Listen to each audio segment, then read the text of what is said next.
Tā, nu sakrits, ka šorīt atkal brauc ar Latvijas valsts prezidentu uz darbu. Priekšā luksofora kamera. Kopus iestājās blakus. Skatāmies stāv pie sarkanā. Piebraucē, lai es nebraucu garām. Es arī nebraucu garām. Patīkam. Labs darbs. Vai... Nu, ir svinīgi, ka tu ar Latvijas valsts prezidentu vari jau otro reizi šonadēļ braukt uz darbu. Nu, kā redzam, es kļūdījos iepriekšējā video un pat prezidenta mazais konvojs, 2 mašīnas, stājās pie sarkanās gaismas. Tā veidojās tā attieksme pret valsts vīriem, un kāpēc es to saku? Tāpēc, ka bija vienā pasākumā, kur ieradās, gan jāatzīmē nebija tikai Latvijas premjerministre Evika Siliņa, bet bija arī tajā pasākumā Polijas premjers, ja pareizi es atceros. Nu, tur tā delegācija brauca iespaidīgi. Tas bija, jā. Tā kā man tur pat paziņas sakrita tā, ka braucu pretī, nu, tad teica, vai tiešām tā var braukt. Braucu purns purnā.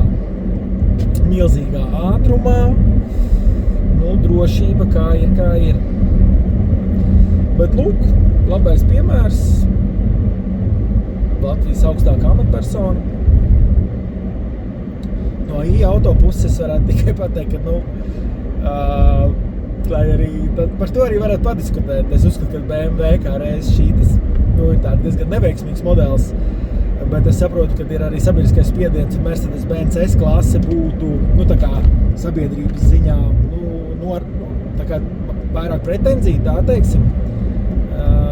Nē, Mercedes-Benz S-klase būtu kā reiz krietni labāk izvēle par BMW, jo 7. sērijas BMW, tas ir tāds 10 gadu neveiksmīgs modelis, un tas pēdējie 2 dizaini ir īpaši neveiksmīgi.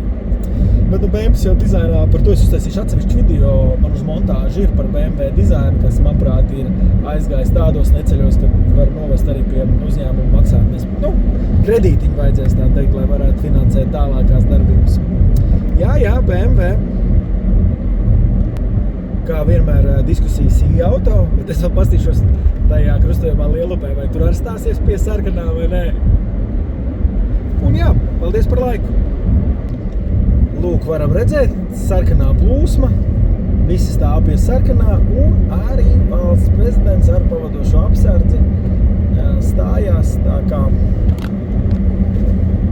tā tas mums notiek. Jā, BMW. Apsardzi nopietni.